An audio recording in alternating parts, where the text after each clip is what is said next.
Hi everyone, today is March 23rd, 2019. This is the Duel Assessment, your podcast for Yu-Gi-Oh! Duel Links. My name is Green Ranger, and this week in the Duel World, we saw the wrap-up of the Yubel event. The month is pretty much just wrapping up. We have different things to talk about this week. Some esports from Duel Links Meta, they had their MCS 16 last week, as long as the regular Meta Weekly, so we're going to talk about those things. As for the question for the week, I themed it around Yubel. I think that event wrapping up and people getting access to more of those cards really did have an impact on the ranked meta, at least. Not, the top tier tournament meta, but, things that people typically see on the ranked ladder. We have the Duel Quest, a new card from the Duel Quest.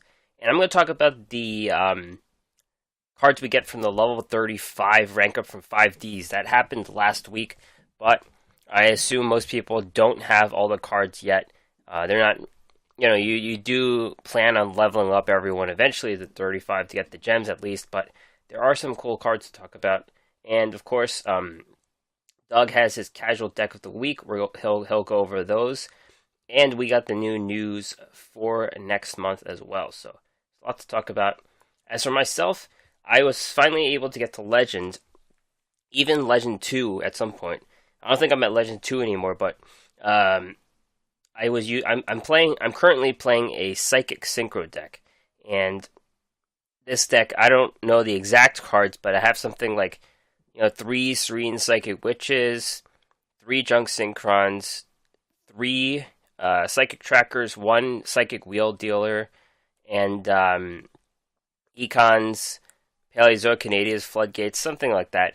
And the goal of the deck is to use all of your Synchro monsters. So I have things like Psychic Nightmare, Powered Insectron, Junk Destroyer, Stardust Dragon, and Armadides, of course. So it was a pretty cool deck. Unfortunately, there were days where I was just playing against Yubel decks, I think, and it kind of it took the fun out of the game. Seriously, like I just played my 3 games and 3 or 2 of them were against Yubel decks, so then that was it for me for the day. So, that's kind of why I had those questions. I was a bit frustrated with the deck. Not so much that I lost against them, but there are many other reasons. But this Psychic Synchro deck is pretty cool. It's just gonna be my deck to play out the rest of the month, I guess. And I'm not sure if I'm going to bring it to the Kaiba Cup. I'm not sure how well this stacks up against the really good decks that aren't Yubel. But it could be the deck going forward since vampires aren't going to be good anymore. So that is where I am at in Duel World. Duel Links Meta Championship Series 16 happened last Saturday. And they, of course, they had the simulated nerfs. So what happened was, a lot of people brought Ancient Gears, and Ancient Gears kind of made it to the top 32. Almost a third of the decks were Ancient Gears. And Amazoness Masked Heroes kind of came back as well. Dinosaurs, Kawaki Meirus made it as well. First placed, Charisma, Sealed Tombs, Kawaki Meiru. So even with the nerfs, Kawaki Meirus are back in the tournament scene, at least. I'm not sure about the latter, but what happened here is Skullmeister kind of became the tech card that everyone's using. And, Skullmeister affects all those graveyard effects. So that's mostly dinosaurs. I think Ancient Gears might work too. It might negate the Gear Town / Ancient Fortress move. But, this deck, without 3 Maximus, without 3 Iron Cores, still gets it done. You do need more of those other cards, though. This one has an extra Sandman and an extra Wall, so those were typically run at 1 each. And, 3 Skullmeisters, that really did do it. This deck also has 3 Cosmic Cyclones and 3 Drowning Mirror Force in the sideboard. You can kind of play matchups. Of course, Cosmic Cyclone is very good against Dinosaurs and Ancient Gears. Second place, Reg Trainer 1, Sealed Tombs, Kawaki Meiru as well. No Skullmeisters, though. This one is built slightly differently. You have 3 Bad Aims instead. That's a card that is also seeing a lot of play now in the tournament scene.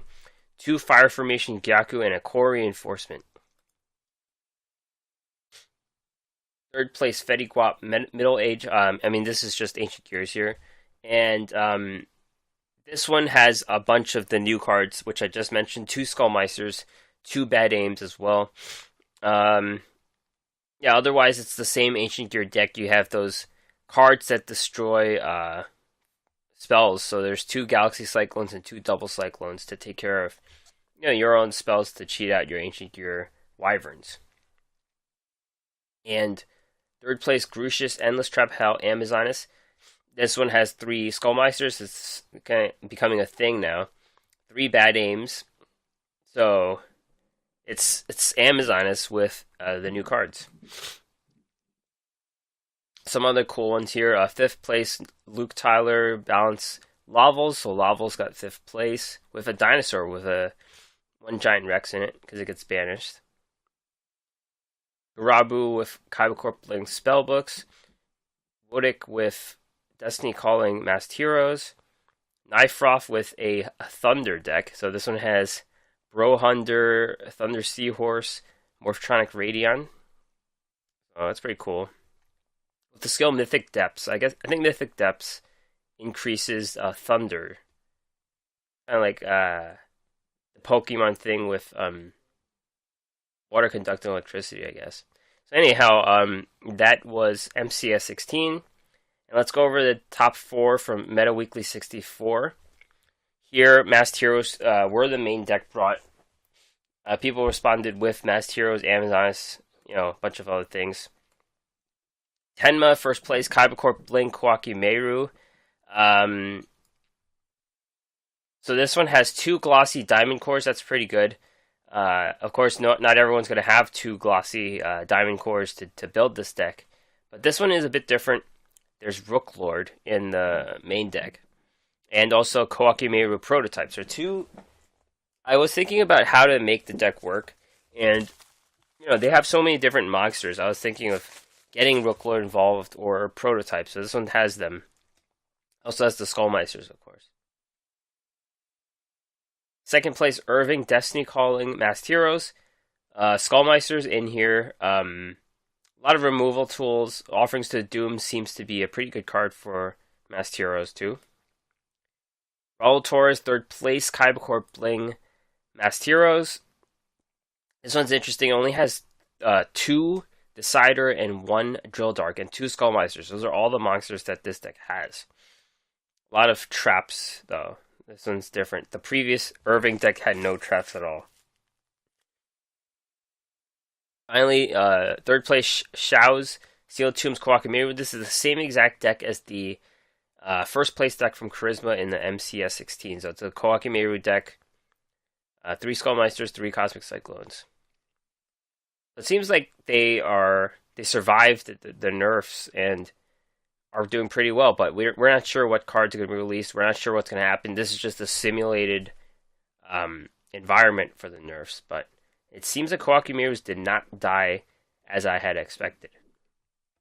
And with this, with these Duel Links meta results, they turned out the new tier list update for the week. Ancient Gears are the only first place tier 1 deck right now. Just because of representation, a lot of people brought them, and they did pretty well. So that pretty much leaves you as the only one in tier 1. Tier 2 is a bit more crowded. Amazoness and Masked Heroes have moved up from nothing to tier 2. Dinosaurs fell back down. I think a lot of the Skullmeister hate is targeted at dinosaurs despite their speed. And Kawaki Meru is back in tier 2 as well. Arcurs remain the lone tier 3 deck. Their card advantage and ability to draw into their counter cards really makes them not go away, I guess. And Buster Blader and Vampires have been removed from the Duel Links meta tier list. During the week, the Yubel event went on, and it was kind of a replay of the first Yubel event where you get to acquire her. And the difference is, for those players who have done both events, you can actually get a full playset of Terror Incarnate and also the Ultimate Nightmare. So those are the second and third forms of Yubel. And previously, we only had one of each. This time, you could get them through 2 roaming duelists, so Yubel comes back and you could acquire them. And also from the EX trader, so I actually spent all 600 of my EX stones on those cards just to make sure I had a full playlist. Even if I was never going to play Yubel, I thought they'd be good to have. And as I mentioned, I was pretty frustrated by playing them all the time.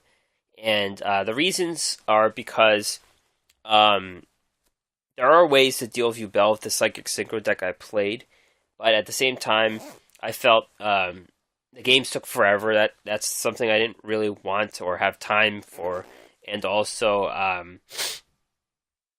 don't know. It was very like one dimensional. Like I had to wait till I drew my econ or something like that to win the game. So I thought it would be cool to ask the question of the week for everyone. What's your opinion on Yubel decks? I only had 3 options: love them, hate them, or they're all right. And personally, I can't say I hate them. I think they're somewhere between hate them and all right. I think so. I'm not really fully hate them, but 18% of respondents love Yubel decks, 37% hate them, and 45% say they're all right. So I do think most people are more level-headed. They acknowledge the flaws of the deck, and despite it being, one of the more annoying decks around, it's more palatable since you can beat them a ton.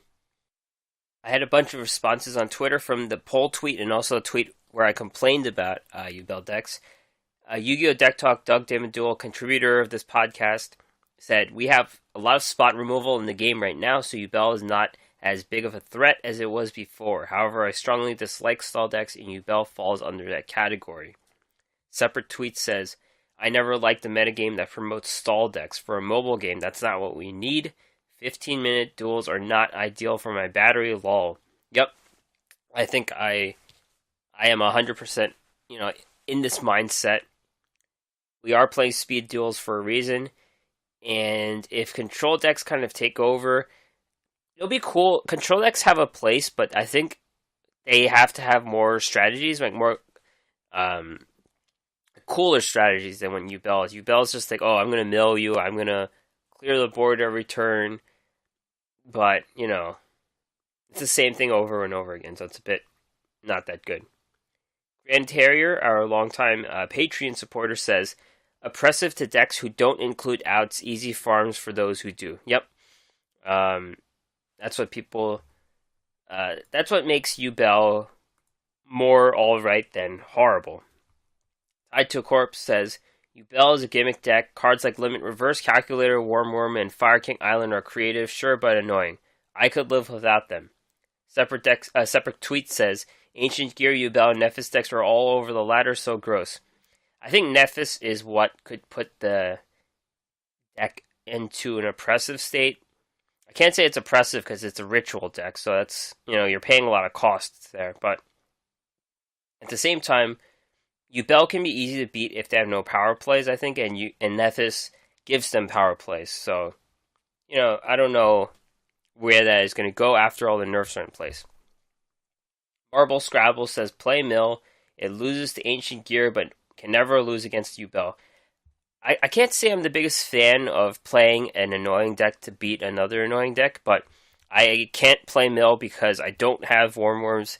I think they were from like the second box or the Ocean box. I forget what it was. The one that had Leviathan. Remember when Leviathan was the best deck? Anyhow, yeah, I can't even play that. Pro Bench Warmer says, "Play Lavels, have fun." I also can't play Lavels. That's what I get for being free to play. In quotes free to play, by the way. I'm not exactly free to play, but I don't spend a lot of money on the game, so I can't play a bunch of decks. That's why I was playing Vampires for so long. I can play the Psychic Synchro deck just because I have one Wheel of Dealers, and that's all I needed, so cool. High Define says, "Haven't played in a while, but the ranked duel experience for me hasn't been enjoyable when I get higher in the ladder. I won 10 duels in a row, and I felt disinterested in my playstyle and the playstyle of the current environment." Yeah, that's kind of the thing, what you're looking for in a game, and That kind of goes along with the next tweet, but um, there's more consistency. There's more top deck consistency in the higher ranks. If you're a person who likes playing just random decks, the lower ranks are for you. But it's kind of like, are you playing for a challenge or are you playing for fun type situation? And also, how much variation there is in the top levels. It's obviously more fun when there are more choices and you're not facing the same three decks all the time. But that's definitely something that is a struggle in any competitive digital card game, or any card game for that matter.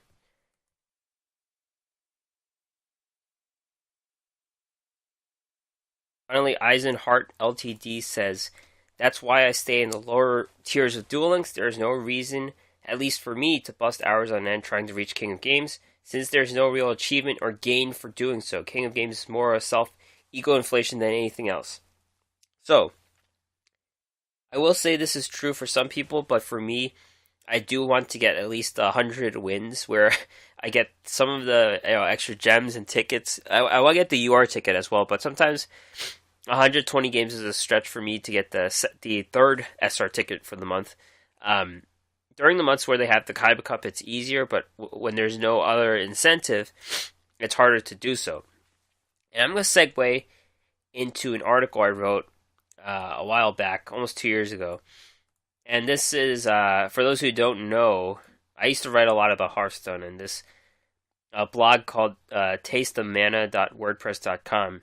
And, I wrote a lot about Hearthstone Arena, and eventually I stopped, but in this linked article, I wrote a post called "Why Do We Play Games Nowadays?" And I kind of, I was doing a lot of thinking about why people play games, and that has changed since time. But just, some of the overall reasons I have for why people play games: for fun, for fame, for money. For fame and for money, those are more new things where there's esports now, and you could think about the reasons why you would play a Kaiba Cup, play a Duel Links meta tournament, things like that. Those are for money, I guess. For community, for rewards, for experience, for loyalty, for fulfillment, and that's it. So, I guess where, the Duel Links ranked ladder ranks for you, some of it could be for rewards. They have those, for how many wins you get in ranked season, those are for rewards. Experience isn't really a new thing anymore. I guess sometimes you want to play a new card that Duel Links has released that you really want to play in the TCG, something like that. For loyalty is definitely a thing that Yu-Gi-Oh has. That's a reason why I went back to Duel Links, for loyalty of the times I had back in the TCG days. And for fulfillment, I guess, fulfillment is a thing that Duel Links hasn't really had, because you just hit King of Games and that's it, right? Like, there's no other ranking system for you. Of course, the Kaiba Cup does have a ranking system, sort of, but it's really, you're top 10, I'm top 10,000, that doesn't really mean anything, so. Yeah, there's definitely a lot of reasons why we play games, and I guess Duel Links hasn't done the best job of hitting the other spots other than the rewards, I think. Okay, so this week we have 2 new cards that were released. I'm going to talk about the new cards from the 5Ds characters after this, but these are just 2 completely new cards. The first one is from Duel Quest, and this is the Silent Paladin. I don't think we have this card yet because we're not allowed to move over to whatever points, but we're getting this card soon. The 4-star Light Fairy, 500 attack, 1500 defense. When this card is normal summoned, you can add a Silent Swordsman level 3 or Silent Magician level 4 from your deck to your hand. During either player's turn, when a spell card is activated, that targets exactly one monster you control and no other cards, you can negate that activation. This effect can only be used once while this is face up on the field. If this is destroyed by battle, or if this card is destroyed by opponent's card effect, target one light level monster in your graveyard added to your hand. So this is a support card for your Silent Magician or Silent Swordsman decks. It works for both. Of course, the problem is people don't really play the Silent Swordsman level 3 or Silent Magician level 4. You have the I don't know what this is called. It's an unleveled card. It's the Silent Magician or Swordsman that special summons themselves by sacrificing another monster. And then when they're destroyed, they get the big guy out. So you can have your big Silent Magician or your big Silent Swordsman. So this card doesn't really fit with the ones that use level up and things like that. So, and then the other card is from the card trader. So this one's not unlimited. You get 3 of these cattle calls, quick play spell. Send 1 face-up monster you control to the graveyard whose original type is Beast, Beast Warrior, or Winged Beast. Special summon 1 monster from your extra deck with the same original type, but it cannot attack. Its effects are negated and is also destroyed during the end phase. You can only activate 1 cattle call per turn. So I think this is a card that has no apparent use currently, but it seems like a card for XZ summoning, so when you need to ramp up into a bigger monster, and then you can XD summon. So I think this is a card that you could just, get 3 of, and then just keep stash for the future when those mechanics are introduced into the game. Now we're going to talk about the level 35 rewards for 5D's characters. Typically when we talk about these cards aren't too good. Like these character level up cards aren't too good just because sometimes we don't get full play sets of them or whatever. But every so often we do run into a good card. An example would be Odeon having Curse of Anubis. That's a card that just never really went away in the meta. So some of these cards are pretty interesting. So I'll try to point out those. So Yusei is giving out a new card called Miracle's Wake. Trap card. Target 1 monster that was destroyed by battle and sent to the graveyard this turn. Special summon it. This is one of those cards. Situational Monster Reborn. It should activate more often than not. And, there are cards like, you could run Powerful Rebirth or whatever, but every card has its reason for existing, and this just gives you an extra monster, whether for synchro summoning or, abusing an ability that fetches you something and things like that. This has a lot of use. I think this is a potentially useful card, but we only get 1. Unknown Synchron is a card that we already have 1 of, but this is the second copy. It's a tuner. If your opponent controls a monster, you control none. Special summon this from the hand. You can only use this once per duel. So even though, if you have 2 of these, and you can only use this once per duel, the increase of 2 of these in the deck definitely increases the consistency. I have not used Place in Defense mode. It's a wasted card, sure, but, increasing consistency is not really an excuse. People did run, 2 or 3 treacherous trap holes, so there it is. Dark Resonator, we're getting another copy of Jack Atlas card, Fiend Tuner. The first time this card will be destroyed by battle, each turn is not destroyed. So this card seems okay as a tuner, but it's not fast. It's normal speed, slow, whatever you want to call it. So the only tuners we are seeing are the fast ones. Jug Synchron is the one that gets you an advantage with Akiza, so this doesn't really do that. So I would say this is on the outside looking in for now again. Dark Bug, we are getting a second copy of. When this card's normal summoned, select and special summon 1 level 3 tuner monster from your graveyard. The effect of that monster is negated. So this sets up a level 4. You have your this card's 1 star, and then your level 3 tuner. So, having 2 of these definitely helps, but we do need better level 4 synchro summons. I think we only have 1 so far in the Underworld Fighter, so we need better level 4s synchro summons for this card to see play, I think. Move on to Crow Hogan, Blackwing Damascus the Polar Knight. 3-star, 1300, 700. During either player's turn, you can discard this card. Target 1 Blackwing you control. It gains 500 attack during the end phase. Blackwings never really went anywhere, and this is another card that goes along with it. It is a hand discard. It seems like it's a quick effect. I'm not sure if it is, but if it's not a quick effect, it probably won't see play at all. And 500 attack is not a ton. These cards are already very understated as is. This is a new one, I think. Blackwing Pinaki, the Waxing Moon. 3-star tuner 1200 1000. Cannot be used as synchro material except for the synchro summon of a black wing synchro monster. During the end phase, if this is in the graveyard, because it will center from the field this turn, add a black wing from your deck to your hand except for Pinaki. You can use this effect once per turn. So it's a tuner that works for your black wings. It's not fast, but it gives you card advantage. So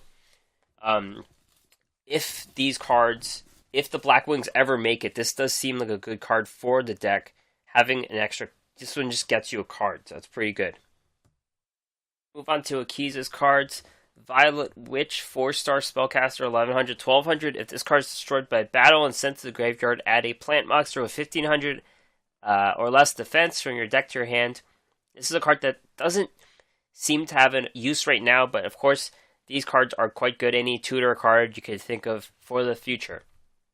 Botanical Lion is a card that we're getting a second copy of. 4-star plant, 1600, 2000. If this card gains 300 attack for each plant monster you control this card on the field cannot switch. So right off, it's a 4-star 1900. It's a card that hasn't seen play. It doesn't really have an archetype to fit in yet, but on its own, it's a fine beginner type card. Leo's cards, Morphtronic Lantron, 1-star machine tuner 200, 200. While in attack mode, any effect damage you would take from an opponent's card effect is inflicted to your opponent instead. While in defense mode, when this card is destroyed by battle and sent to the graveyard, you can take no battle damage this turn. So the second ability, while in defense mode, destroyed by battle and sent to the graveyard, you take no battle damage. This is basically an extra Winged Kuriboh, so it might have some use in stall decks, I think. Morphtronic Smartphone, I think we already have one copy of this card. It's a 1-star machine tuner, 100, 100. Cannot be normal summoned or set. Must be special summoned from your hand by banishing a Morphtronic monster from the graveyard. When it's in attack mode, once per turn, you can roll a 6-sided die, excavate that many cards from the top of your deck, add an excavated Morphtronic card to your hand, shuffle the rest back to your deck. When it's in defense mode, once per turn, roll a die, look at that many cards from the top of your deck, and place them all either on the top or bottom of your deck. So we haven't really seen these cards see a ton of play. This isn't a horrible card at all. I mean, we haven't seen dice since Sylvans, and this doesn't have as strong as ability as the Sylvans in disrupting the board, but it's more about card advantage, getting the Morphtronic card to your hand, and also scrying. The defense ability is a scry ability, so it's a very creative card, but I'm not sure if it has a place in the fast-paced game that we have right now. Luna's cards, Bear Blocker. This is a new card. 3-star 1600 attack, 0 defense Fiend. During your opponent's turn, set cards in your spell and trap zones cannot be destroyed by card effects. If a set card in your spell or trap zone is destroyed by an opponent's card effect, this card gains 800 attack until the end of this turn. So this card basically protects your back row while this is on the field, 1600 attacker, and if a set card in your spell trap zone is destroyed by a card effect, it gains 800 attack. So it's kind of like the 800 attack doesn't really matter, and it's only going to activate during your turn. So when you're attacking and they destroy your back row, it gains 800, it becomes a 2400. It's pretty good, but this is a super situational card. It's a very interesting card. I can't say it's a bad card. It definitely has its uses, but it's a very weird card. Counselor Lily is another card from Luna. It's a 3-star fairy tuner, 400 attack, 1500 defense. When this is sent to the graveyard for synchro summon, you can pay 500 life points to have that monster gain 1000 attack until the end phase. So the ability is pretty nice. It's a better version than the Fire Resonator that Jack has, but we do have that card, Psychic Tracker, which gives him 600 attack permanently. This only gives you 1000 until the end phase. It is slow though, so I would say it's also on the outside looking in terms of tuners to use. And finally, Trudge gives 2 Goyle Defenders, a 3-star Warrior Synchro with 1000 attack and defense, 1 tuner, 1 non-tuner. Once per turn, if all monsters you control are Earth Warrior Synchro monsters, you can special summon a Goyle Defender from your extra deck. When this is targeted for an attack, you can make this card gain 1,000 attack for each Earth Warrior Synchro monster you control, other than this one until the end of the damage step. So this is a very situational card. You could basically synchro summon for free, and that 1,000 could become 2,000 attack. But you do need other Earth Warrior synchros around, and with a 3-monster board, I don't really like the chances of that happening. So this is not a very good card, it seems. I'm done talking about the level 35 cards, and here is Doug Dimmadule, Yu-Gi-Oh! Deck Talks, and he has a pretty cool deck here. It's a spell counter synchro deck. It utilizes some of the old cards with counters like Breaker and Magical Something, along with some of the new cards we've gotten for the last mini box involving spell counters. So it's a spell counter deck with synchro monster play as well. So here is Doug Dimmadule.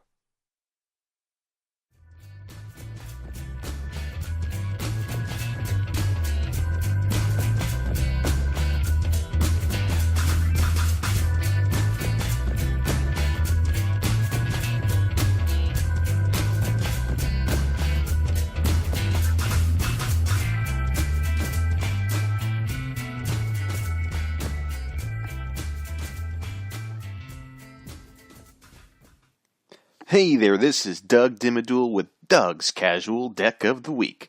This time we're looking at an old mechanic that's been revitalized with the new Dimension of the Wizards box set, the mini box that came out on March 11th.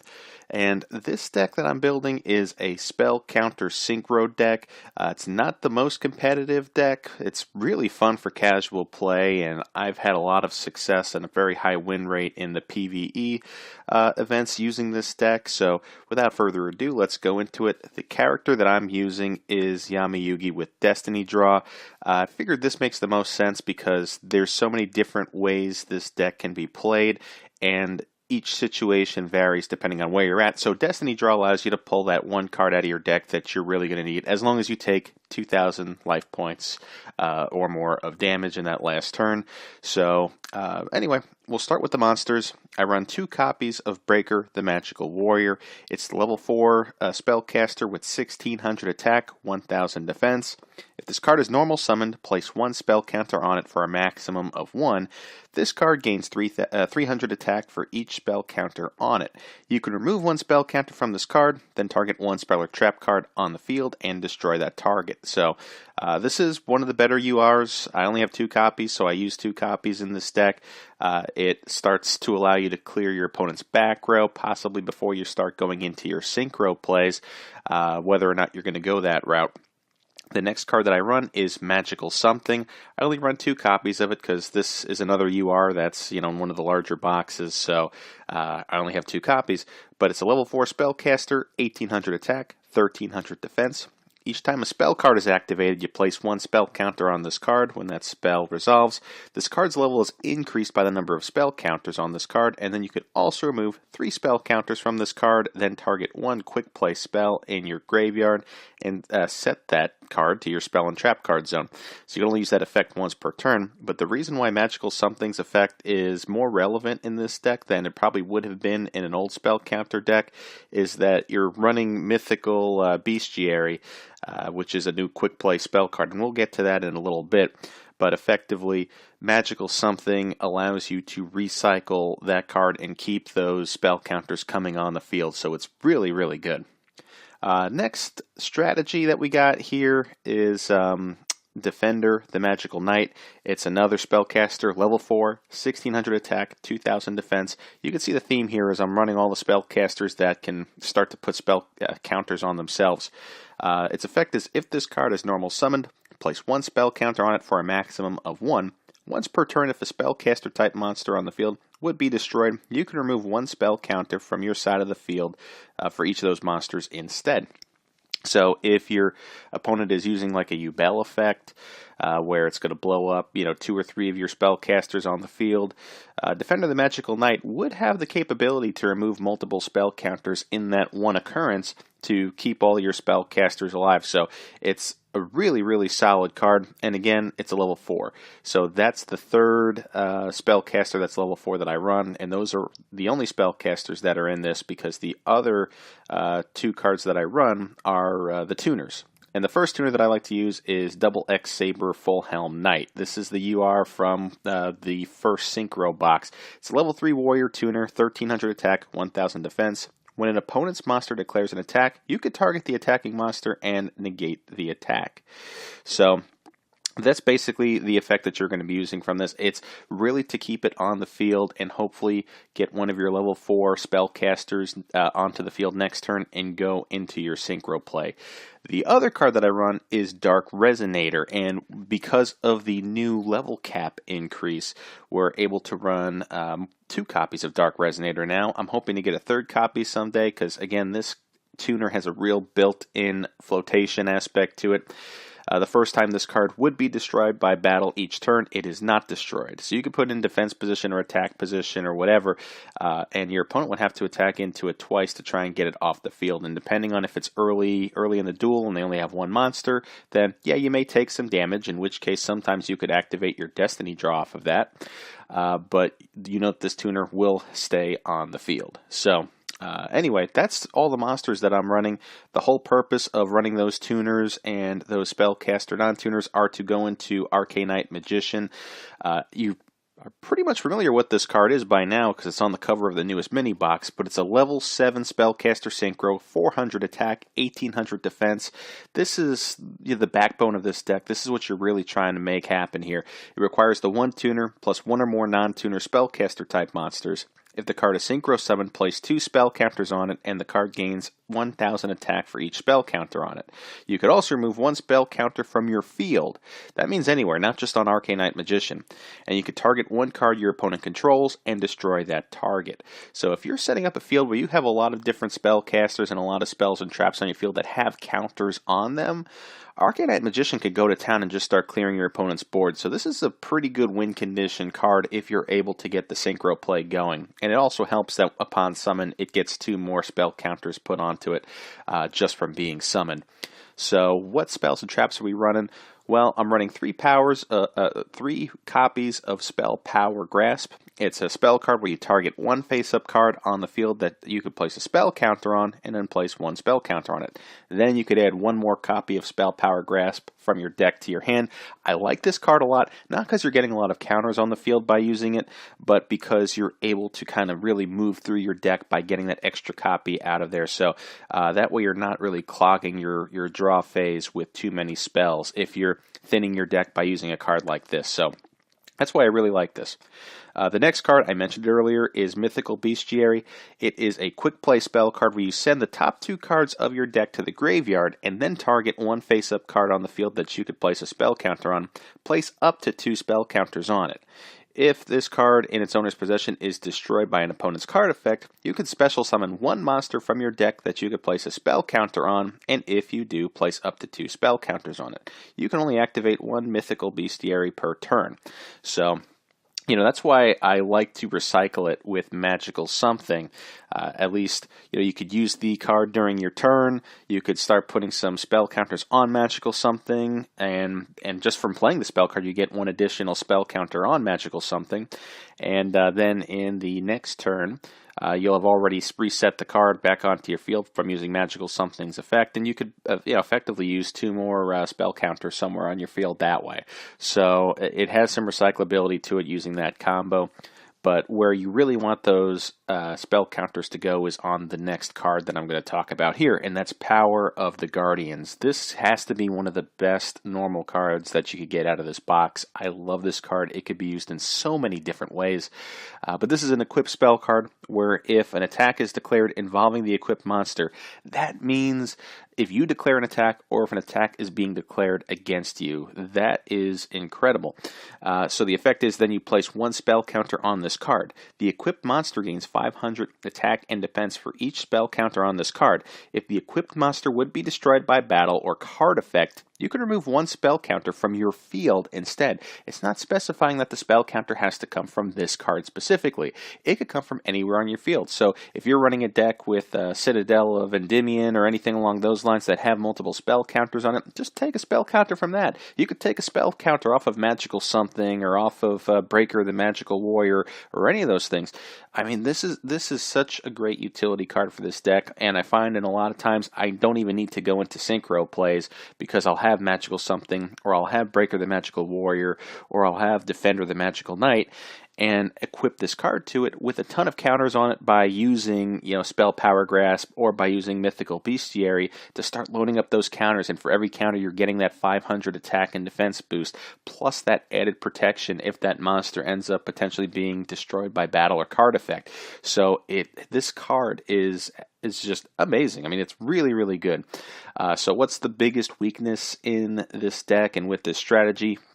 Is, of course, Canadias, Floodgate Trap Holes, anything that flips your monsters face down, because then you lose all those spell counters. That's never any good, and you could also lose the equip card that way. So, yeah, that's why I say it's not the most competitive deck, seeing as how many people are running Canadias and how many people are running Floodgate Trap Holes. So, but as far as the PvE experience goes, this deck is just an absolute blast to play. It's one of my favorites right now. I just love going into the combo for Arcanite Magician, and since this deck really revolves around level 7 synchros, feel free to add some other utility level 7s like Lightning Warrior or Ancient Fairy Dragon or whatever you think will fit it best that's just a generic level 7 synchro, because that's basically all you're going to be doing are these synchro plays if you can. But I mean, my ideal hand is any monster plus Power of the Guardians. I mean, that equip card is just incredible to start the game with, and I definitely recommend, if you haven't bought into the new mini box with your gems, or if you're taking advantage of the sale, I definitely recommend doing so. There are just a lot of good cards that can be utilized in a lot of different ways. And I feel like Power of the Guardians is one of those cards where, yeah, it has obvious synergy with a spell counter deck, but the equip card has a lot of synergy with plenty of other decks too that maybe not a whole lot of people have really put much thought into yet. One of them, I've already seen people posting about a Hazy Flame deck using Power of the Guardians and stuff to have that added protection between turns when when you're not using beatdown during your opponent's turn with your hazy monsters. So, boy, this has a lot of potential, and if this card is as good as I think it is, then I think we'll be seeing it a lot in both casual and competitive play. So, anyway, that's my input on a spell counter synchro deck. There's so many different ways you could build this deck, but I kind of wanted to keep the theme of Magical Something and Breaker the Magical Warrior. You could use any level 4 spellcaster monsters, and I know there are just a ton to choose from that are all very good. So just go with the level 3 tuners, go with the level 4 spellcasters. You could even go with a deck build that utilizes the Tricky, which is level 5. Special summon by sending a card to the graveyard and then just using any level 2 tuner. It's effectively the same effect because the Tricky is a spellcaster, so you could always go into your Arcanite Magician synchro plays that way too. So this is just more of a straightforward strategy, the one that I'm going through and the one that I've been using. Like I said, you could utilize Destiny Draw, you could utilize any other skill that would you feel would be beneficial.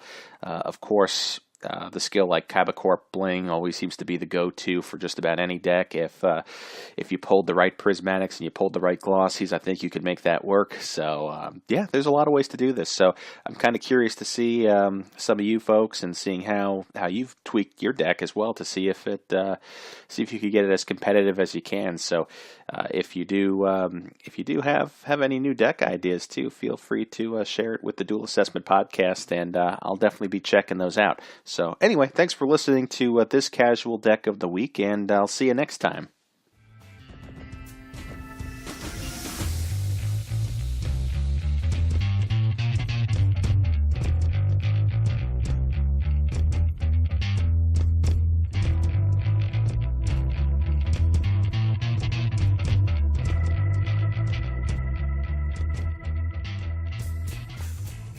Hey, thanks, Doug. And you can check him out every week at the around this time of the podcast. So I'll talk about a deck every week. Upcoming news. We just got this news last night while I was asleep. Sartorius Unlockable. This is old news. He starts off on the 25th, and we get to acquire him.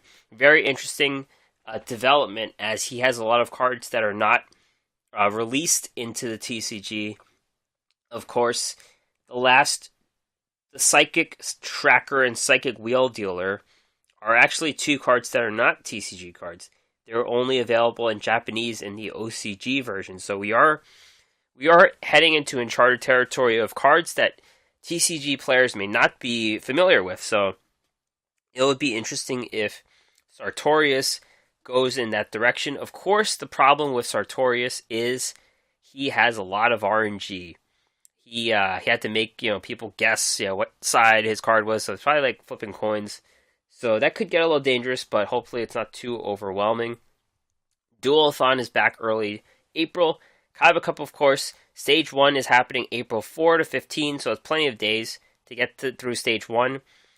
Of course, if you got Legend or King of Games this month, you're automatically at level 10, so half of it's done. April 12th to 15 is the second stage. I think I'm going to be working at a conference that weekend, so I don't know how much Kaiba Cup I'll be playing, but there it is. Epic Yami is back early April with new cards Archfiend Commander and the legendary Exodia Incarnate. Mid-April, Return of Jack Atlas with a new skill. Mid-April, Tour Guide Mission Bingo. Mid-April, Special Duels are back. And last time they had the standard deck requirements or whatever. This time, first player draws. So something that's notorious in Yu-Gi-Oh! Is the first player is usually at a disadvantage because they can't attack. There's no initiative. So in order to try to tinker with the game's rules and experiment, the first player is going to draw an extra card. So that's going to be something. We're going to see how big of a deal this is. This seems like a really big deal. We will see. Late April, Duelist Chronicles GX Season 2. So it's basically after they got through Season 1. So it's the Sartorius arc. So you've got Hasselberry and it's the Sartorius arc. So we get the character ready. So the sprites are ready in the game. So it's all set up there. Late April, Duel Quest is back. So we're in Duel Quest right now. So we're getting one exactly a month from now. Planned updates. Inventory capacity increase. So yeah, people like me have extra boosters lying around. We get to hold on to more of those. Probably the biggest news of all, Extra Deck is increasing one size. So we're going to have 6 Extra Deck slots. Of course, synchros are, fun. So we have an extra toolbox for synchros, or for fusion decks, or for decks that use both. I don't know. And of course, this helps, future like XZs. I think XZs are extra deck cards too. So this helps for the future. I'm not sure if one card is enough, but it's definitely good to have an increase for now. And finally, the auto deck update. So we this was supposed to be planned for this month, but they delayed it. I don't know if anyone's going to even use it, so who cares, right? So that's going to be next month. So that is it for this week. Thanks for listening. Thanks for all the comments regarding the poll or anything else, and thanks for interacting with me. It's great to be talking Duel Links with people as we get through these times. Listen to this podcast. Search the Duel Assessment. We're everywhere. Subscribe. Hopefully this makes a difference. Gets you through it. This episode's not gonna be an hour, but hopefully I've distracted you from the mundanity of life for an hour, and hopefully you got something out of this podcast. That's why I'm doing it.